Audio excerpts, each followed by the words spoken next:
And the Nagas have also expressed their opposition to the proposed Citizenship Amendment Bill, which provides for citizenship to non-Muslim refugees who have allegedly fled religious persecution from Afghanistan, Pakistan and Bangladesh. So in the context of this article, let's talk about the background to Naga insurgency and let's understand the current status of the political negotiations between the government of India and the Naga groups. The Nagas are an ethnic group who are found in Nagaland, in today's Manipur, in parts of Arunachal Pradesh, as well as in parts of Assam, and they are also found in few parts of Myanmar. So the Nagas have always tried to establish their cultural identity and they have sought to separate their identity from mainland India.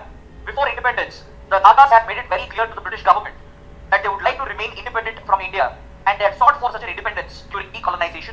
In fact, during the World Wars, the Naga groups had played an important role in assisting the British government, and in return, they sought a favor from the British government and they wanted the Naga inhabited regions to be kept separate from mainland India. Essentially, they sought independence from India. But this demand was rejected and the Naga inhabited areas were integrated into the Indian Union through the Akbar-Hyderabad Agreement. This agreement provided for a certain basic autonomy to the Naga areas, but essentially they would be under the Indian Constitution itself.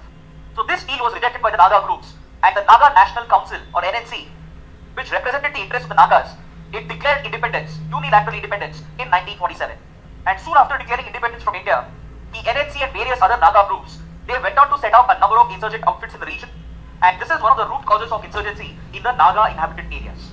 So due to an active insurgency, violence started increasing in the region between 1950s and 1970s. That was one of the reasons why the Armed Forces Special Powers Act was enforced in the northeastern parts of India, and during this period, the Naga groups enjoyed support in India's neighboring countries, especially in East Pakistan. But the liberation of Bangladesh in 1971 had a huge impact on Naga insurgency because the Naga rebels lost the terror sanctuaries which operated out of East Pakistan, and as a result, India could enhance its counter-insurgency operations targeted against the Nagas. So due to these developments, the Naga insurgency was weakened, and in 1975, they were pushed by the government of India to arrive at a political negotiation. And through these negotiations, we arrived at the Shillong Accord, which was supposed to provide a political solution to the insurgency problem. And through the Shillong Accord, the Naga groups were supposed to give up violence, and in return, the government of India would provide for certain limited autonomy within the ambit of the Indian Constitution.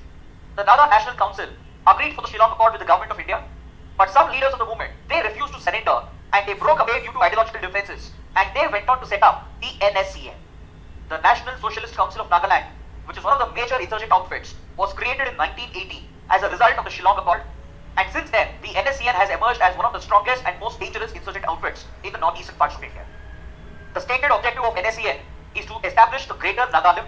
It is essentially a separatist movement which seeks independence from India, and it seeks to unite all the Naga inhabited areas, which includes today's Nagaland, Manipur, parts of Assam, parts of Arunachal and even parts of Myanmar.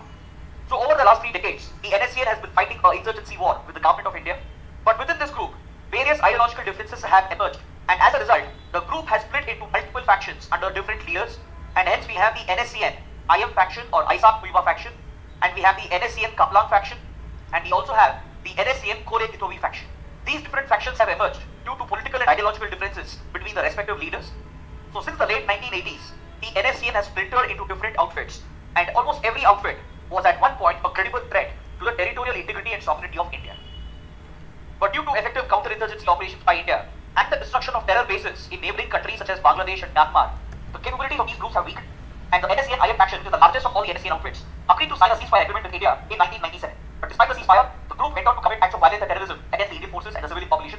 But since 2009, the heCFN8Ww5n faction has been sufficiently weakened by India's security forces, and there is an ongoing political negotiation between NSCN IM and the government of India. The heCFN8Ww5n faction has surrendered, and they are currently negotiating with the Indian government to work out a peace accord.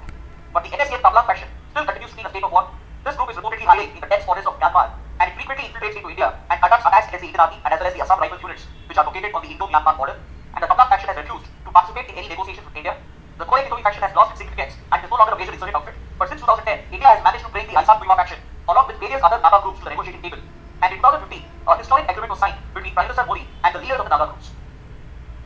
So a framework agreement was signed in 2015 to work out the Naga peace accord, which could resolve Naga insurgency. Now let's take up another editorial from page number 8. The